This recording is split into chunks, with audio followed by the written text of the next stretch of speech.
Hello, this is the Part-Time Economist, and today we are continuing with Richard Daft's book, The Leadership Experience, and we're looking at Chapter 7, Followership. So, when we realize that we're going to be working in a business environment, we're going to have people that work underneath us that we need to manage, and that's typically what classes focus on when you're talking about business management, focusing on the people that work underneath you.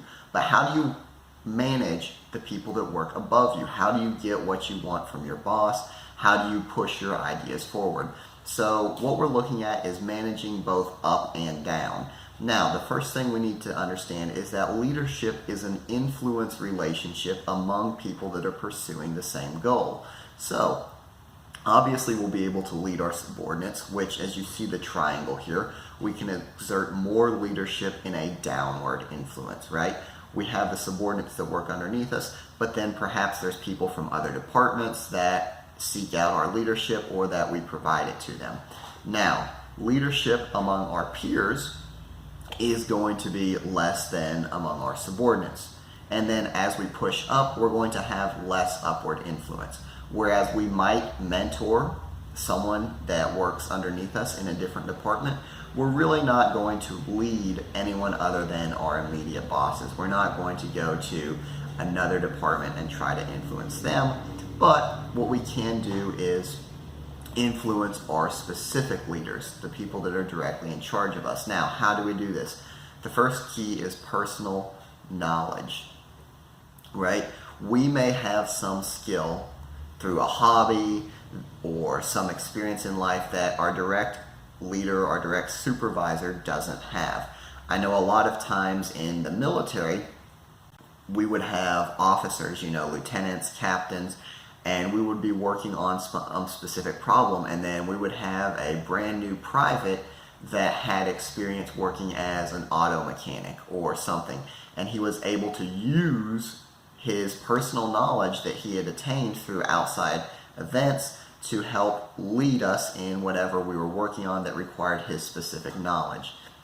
Secondly, we can use position-specific knowledge. So we may have a position that entitles us to certain knowledge or certain privileges that our direct supervisor may not have.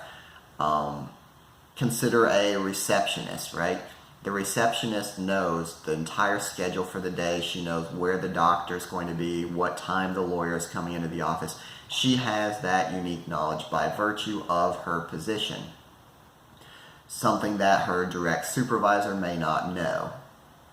Now, we also need to worry about building a relationship, and this is the key, especially when you're working with those above you, because you don't have that authority to dictate and say, you have to do this, you have to do this.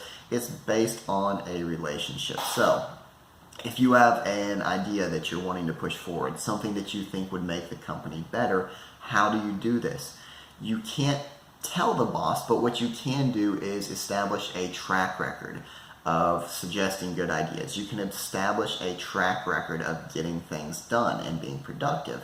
That way, when you want to push your ideas forward, your boss, your supervisor is going to look at them and say, this person has a proven track record.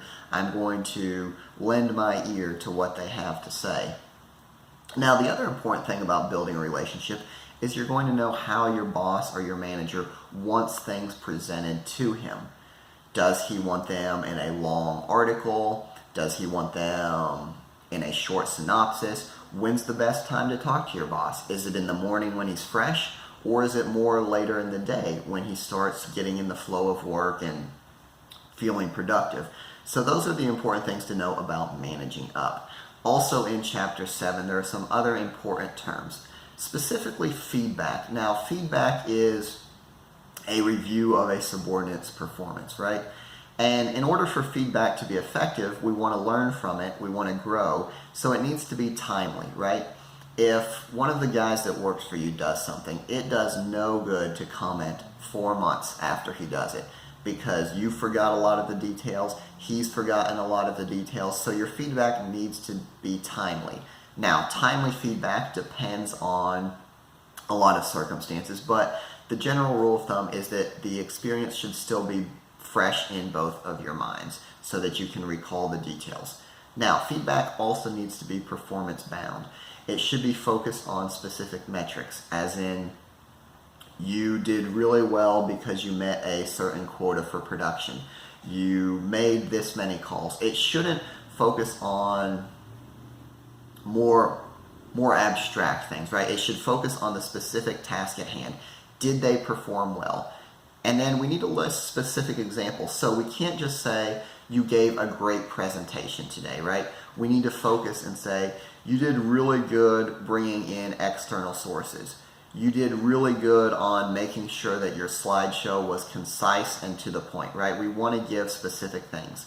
And then lastly, a subordinate's performance always isn't going to be stellar. There's going to be times when they need to work on things, right? But we don't want to focus on past failures. We want to focus on the desired future. So instead of saying, you did really bad on this, what we want to say is, your next presentation could be much more effective if you incorporated certain things into your presentation, right? That's about it for Chapter 7. It's a shorter chapter. I hope it's been useful. I hope you will join me next time when I move on to Chapter 8.